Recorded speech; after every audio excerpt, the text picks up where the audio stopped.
Olá, sejam todos muito bem-vindos ao podcast Fala CRMV Paraná, um espaço dedicado a discutir temas relevantes para a medicina veterinária, zootecnia e toda a sociedade. Eu sou Adolfo Sasaki, médico veterinário e atual presidente do Conselho Regional. Conduzirei esse episódio hoje. Antes de começarmos, aproveite para ativar as notificações e não perder nenhum dos nossos episódios. Siga nosso canal do YouTube e, se gostar do conteúdo, curta, comente e compartilhe. Assim, você nos ajuda a levar mais informações e novidades para todos.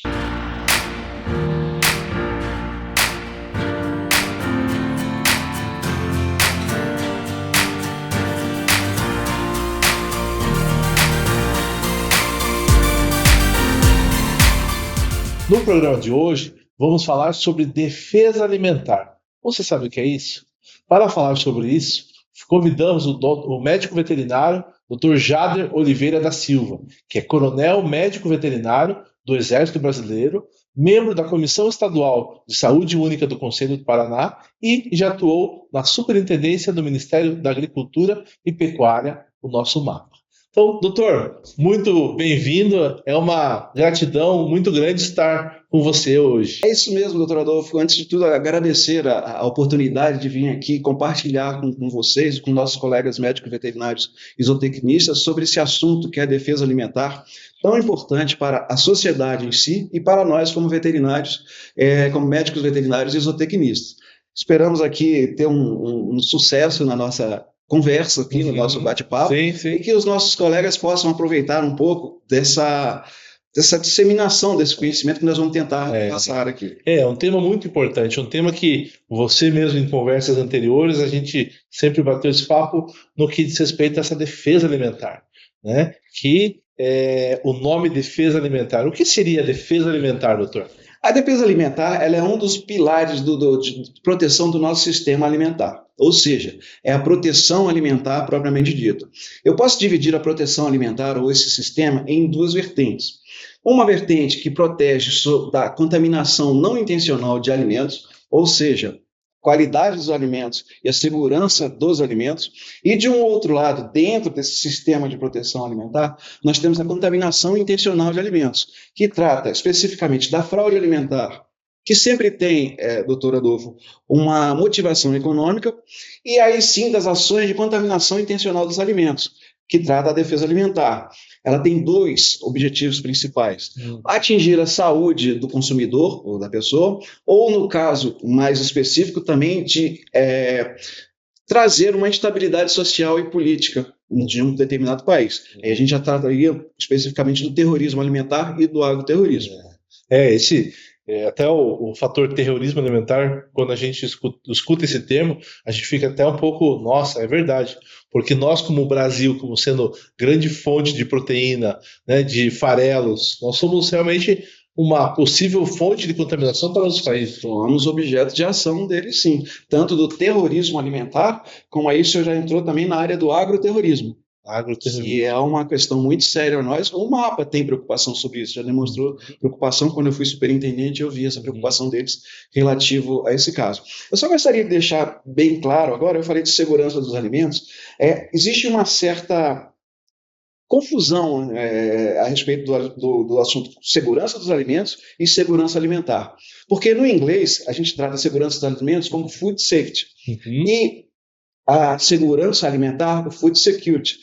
Eles guardam uma semântica idêntica quando traduzidas para o português. Certo. Então, estipulou-se dizer que segurança dos alimentos é a qualidade, a questão sanitária dos alimentos, a inocuidade dos alimentos. E a segurança alimentar, ela é a capacidade que o Estado que se tenha de fornecer o acesso à pessoa, o acesso físico e o acesso econômico a uma quantidade de alimentos suficiente e nutritiva para que ele possa ser nutrido. Entendi. Realmente é um tema assim, e é uma semântica, como você mesmo colocou, é uma muito tênue nessa linha. Se você for traduzir ao pé da letra, você pode fazer um erro muito grande. Né? Bom, mas perfeito, mas é um tema que, e aí eu reforço, médico veterinário, nesse assunto, nessa área de atuação, a gente sempre bate nas mais de 80 áreas, né, doutor Jato? Sim, E assim, o médico veterinário na produtos de origem animal, na segurança alimentar, na defesa alimentar, é essencial também, né? Mas perfeito. Vamos colocar aqui uma pergunta que eu tenho aqui, doutor. Quais são as principais ameaças que essa prática, né, ou seja, a defesa alimentar, pode trazer para a cadeia produtiva de alimentos? O que o senhor poderia falar para a gente? eu posso dizer que a contaminação intencional de alimentos, ela é uma atividade, entre aspas, presente desde sempre na humanidade, né? Desde tempos remotos, se eu for falar aqui do histórico de contaminações intencionais, elas são inúmeras. Existem, inclusive, livros que falam sobre isso, sobre a contaminação intencional de alimentos. Tanto no âmbito militar, né, em que você ou contaminar a alimentação de uma tropa em combate, ou inclusive impedir que o alimento chegue a essa tropa. Napoleão Bonaparte já falava no século XIX a importância da alimentação. Os exércitos marcham sobre seus estômagos, né? Que ele tinha a importância de uma qualidade de alimentação suficiente e nutritiva para a sua tropa poder combater. Mas também no meio civil, né? Como eu falei, são inúmeros os casos, a história é repleta de ações desse tipo, né? Ela tomou muita importância a partir de 2001, após os atentados terroristas, né, nos Estados Unidos. Eles começaram a observar que, bom, gente, a cadeia de suprimento alimentar, tal qual o que eles fizeram lá, pode ser também objeto de ação de terroristas. Então, a partir disso, eles começaram a desenvolver uma série de metodologias de defesa alimentar. É tão importante para o americano, principalmente e o europeu também, que em 2004, um secretário de Segurança do Estado, Tommy Thompson, ele disse em público que ele não entendia como os terroristas não tentavam atacar a cadeia de alimentar dos Estados Unidos, visto que era tão fácil. Entendeu? E, para se ter ideia, hoje os americanos e europeus eles têm planos de defesa alimentar nos abatedouros, nas empresas de processamento de alimentos e nos Estados Unidos especificamente, não me lembro bem do estado, mas se eu não me engano da Pensilvânia, outros estados também, eles têm planos de defesa alimentar, para que os colegas possam ver, nas escolas. Entendeu? Tal a importância que eles dão e tal a consciência que eles têm de que essas ações podem ser realmente realizadas. Sim. E assim, um ponto também importante que a gente está falando aqui de outros países, mas a gente também pode ter até mesmo dentro do Brasil uma região querendo atrapalhar o agronegócio do outro estado e por aí vai, né? Doutor, o senhor já entrou numa área que ela existe realmente. A gente está falando aqui de terrorismo alimentar, mas existem várias formas de ação de contaminação intencional de alimentos que não só o terrorismo, né? Existe um levantamento, inclusive no Japão, eu tive contato com um pesquisador que ele era um psicólogo forense, que ele fez um levantamento psicológico da pessoa que pode realizar uma ação intencional de contaminação de alimentos. Nossa. Então, existe o levantamento desse perfil, pode ser por extorsão, pode ser por o elemento irracional que tem problemas de saúde mental, pode ser o desgostoso, que ele está chateado com alguma, ele se julga injustiçado dentro da empresa dele e ele faz isso, entendeu? Pode ser válido, pode ser o terrorista também, pode ser por concorrência, né? Existem casos já que se a gente pode falar, existem casos de contaminação de um proprietário de restaurante que ele contaminou o restaurante do concorrente dele e houve óbito, inclusive. Desses casos, né? Então são inúmeros, como eu falei, inúmeros os casos desse tipo e de todos os tipos. A gente precisa fazer uma classificação psicológica da pessoa. Nossa, você vê como é amplo, né? E é o nosso papel de profissional. Então, nós somos responsáveis técnicos justamente para evitar isso também, né, doutor? É nossa área de atuação também. Isso eu defendo. Tanto é que é a minha tese de doutorado. Perfeito. Como médico veterinário. É isso aí. E, doutor, nós estamos aqui, recentemente, agora em novembro, nós estávamos comemorando aí o Dia Mundial da Saúde Única, né? E falando sobre esse assunto, né? O que a saúde única contribui para a abordagem mais integrada, melhor dizendo, e eficaz na prevenção da contaminação, né? Então, como é que a gente pode colocar a saúde única sendo realmente a forma da gente evitar essa contaminação intencional? Então, a saúde única, ela é uma política que que prega, entre outros, uma abordagem preventiva. Então, quando a gente fala de defesa alimentar, a gente está fazendo essa abordagem preventiva da contaminação intencional de alimentos. Uma outra, o que se tem também como um horizonte da saúde única, é que a gente tenha fundamental garantir a segurança alimentar do consumidor. Uhum. A abordagem da defesa alimentar visa, no final também, não só a segurança dos alimentos, como eu falei atrás, como a segurança alimentar também. Então, a defesa alimentar, ela é incluída assim, e a gente precisa trabalhar mais, inclusive isso, na saúde única, a defesa alimentar como um aspecto da saúde única. Sim. E, doutor, você como coronel veterinário, né, trabalhando com saúde, com prevenção, o fator de contaminações de alimentos, a defesa alimentar, com certeza você teve uma visão muito mais ampla, até mesmo em ataques de outros países, pensando na defesa nacional, né? Como é que foi essa experiência? Conta um pouquinho para nós, para a gente saber como é que foi a experiência de um médico veterinário dentro do Exército.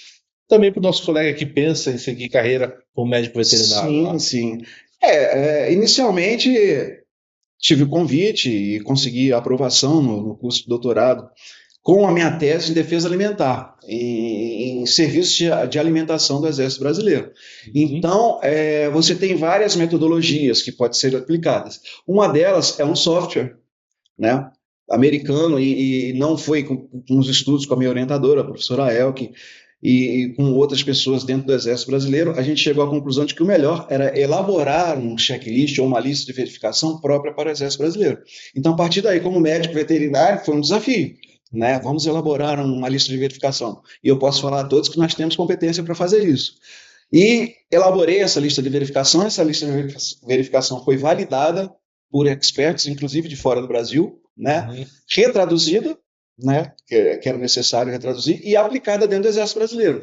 Então, nós tivemos a experiência de aplicar uma lista de verificação na atividade de defesa alimentar, de prevenção da contaminação intencional de alimentos. Foi bem interessante, tive a participação, foi multidisciplinar, entendeu? Nutricionistas trabalharam muito bem com a gente, e veterinários trabalhando muito bem também. Eu fiquei muito feliz, inclusive, de ver como se engajaram nessa atuação nossos colegas veterinários. Então, e até, como a gente sempre fala, né, a saúde única, ela é multidisciplinar. Multidisciplinar. Tá? E no Exército, então, o papel do médico veterinário, ele realmente ele não é só mencionando o trabalho com os animais, né, e sim a parte de saúde. Sim, o médico veterinário no Exército Brasileiro, ele também, além desse trabalho com a rigidez dos animais, ele trabalha também no controle de qualidade dos alimentos, né? Que foi basicamente onde dos 30 anos ali, eu posso dizer que 26 eu passei dentro dessa área. Fiz mestrado e doutorado dentro dessa área, um veterinário responsável pela sanidade dos alimentos. Sim. É muito interessante isso aí, e também posso te dizer que em outros exércitos também, porque a gente pesquisa, estuda e tem contato com militares de outras áreas, também é assim em outros exércitos. A importância do médico veterinário na saúde da tropa, no controle de qualidade dos alimentos, é muito grande. Porque vamos pensar numa tropa que é contaminada, um alimento contaminado. Um alimento contaminado, eu sempre falava em tom, não de brincadeira, mas uma coisa séria, que uma diarreia derruba uma operação. Entender uma operação militar, quer ele seja policial, quer seja de guerra. Entendeu? Então, daí tem a nossa importância do trabalho do médico veterinário, estar sempre se aprimorando, inclusive, tendo conhecimento. É por isso aqui eu agradeço já ao senhor a chance de disseminar esse assunto, esse tema, defesa alimentar, porque é importante para nós. Perfeito, doutor. E voltando um pouquinho nessa defesa alimentar, né? O que a gente precisa, como é que a gente exige, como é que faz o monitoramento, a prevenção dessas adulterações, contaminações intencionais de alimentos? A primeira Isso pode acontecer. A primeira de tudo, o primeiro fator é conhecer os princípios da defesa alimentar. Né? Então é necessário que se tenha o conhecimento. Esse assunto ele já é amplamente discutido, entendeu? Principalmente fora do Brasil. Aqui também existe essa importância, né? E reconhecer que as ações de contaminação intencional de alimentos, elas existem. Muitas vezes a gente imagina, não, isso não acontece, isso acontece com o outro, né? É no filme. Tem pesquisadores que chamam que é o viés positivo, né, da coisa. Não, não vai acontecer. Acontece. Então, a primeira coisa, conhecer os princípios da defesa alimentar, ter a consciência de que aquilo ali ocorre de verdade e seus tipos de ações, como eu falei anteriormente. O tipo de ação que pode ser executada e o perfil psicológico de quem pode fazer aquela ação. Né? Ok. Existe esse levantamento. Esse aqui são os perfis psicológicos. Para se elaborar um plano de defesa alimentar ou uma lista de verificação que atue no plano de defesa alimentar, a gente tem que ter esse conhecimento. Né? Por exemplo, eu vou fazer uma lista de verificação pensando no ato terrorista. Qual o perfil daquela pessoa e como ela pode agir? Eu vou fazer um plano de defesa alimentar para um abatedouro. Qual o tipo de indivíduo mal intencionado para fazer aquela ação ali? Então, ele tem que ter esse conhecimento dos fundamentos da defesa alimentar para que ele possa também conhecer o seu inimigo, entendeu? Já que é um termo que a gente está usando o termo militar, Sim, né? sim. Que existem autores, uma autora inglesa, ela falou uma vez uma coisa muito interessante para mim, que trabalhar com defesa alimentar é imaginar o inimaginável, porque você muitas vezes não sabe o que ele vai fazer. Então você tem que ter a sua defesa, o seu plano de defesa alimentar elaborado e executado para que você possa impedir aquelas ações. São ações de mitigação, né? Entendi. Não, perfeito. Doutor, e a gente já está chegando quase ao fim da nossa conversa, mas tem alguma informação, algo que o senhor gostaria de falar para os nossos colegas, que seria interessante falar um pouquinho sobre realmente o que o médico veterinário em si pode estar atuando, como atuar, o que ele pode ter como informação para o futuro? Então, como eu falei, fora do Brasil e aqui também, por exemplo, existem planos de defesa alimentar específicos para abatedouros, onde o veterinário está diretamente envolvido nos trabalhos diários, né? Então, como eu falo, conhecimento e estudo a respeito da defesa alimentar, dos seus aspectos, das suas variações que ela tem, e quais são os efeitos que uma ação dessa pode levar dentro da sua área de trabalho, né? Hoje em dia, como eu falei, é multidisciplinar, mas eu acredito muito que tanto o médico veterinário como os zootecnistas, nossos colegas, têm condição e devem se incluir nessa área de atividade. Perfeito. Então, você que é estudante, você que é médico veterinário formado, que quer ingressar nessa área, né, tem a opção do serviço militar, né, mas também dentro das indústrias, dentro das outros países, enfim, porque a gente vê muito o mapa trabalhando hoje do que entra muitas vezes. Você vê no site do mapa, vindo portos e aeroportos, Sim. mas tem o trabalho do mapa, o que sai também no Brasil, né? Sim, para não ter problemas para a sociedade de onde importa. Inclusive, nos Estados Unidos, já existem empresas que cobram das empresas exportadoras, ou que eles vão importar, que se tem um plano de defesa alimentar. Isso não vai entrar, porque tem uma coisa, doutor, bem lembrado aqui, de se falar, muitas vezes para os países europeus e mesmo americanos, como eles têm um sistema já teoricamente desenvolvido de defesa alimentar, fica mais fácil para quem quer contaminar uma alimentação, uma carne, ou quer que seja um produto, que vá ser consumido pela sociedade americana ou europeia, que se contamine num país onde não tem essa defesa alimentar. Entendeu? Vocês estão entendendo onde eu estou chegando. Sim. Então é muito mais fácil contaminar esse país X que vai exportar para eles do que contaminar lá dentro, propriamente dito. E lembrando, né, Brasil é a fome, como diz o nosso governador aqui no Paraná, é o supermercado do mundo, né? É o supermercado do mundo. Então, o que sai daqui vai para o mundo inteiro. Então, desde Rússia, Ucrânia, até China, Estados Unidos. Países, né? O maior produtor de proteína animal, né? E de vários produtos, de soja. Então, realmente pode ser um objeto de ação de contaminação intencional de alimentos. Então é isso, meus amigos. Eu queria agradecer a presença do Dr. Jader, né, nosso colega médico veterinário. Espero que você tenha gostado do nosso conteúdo.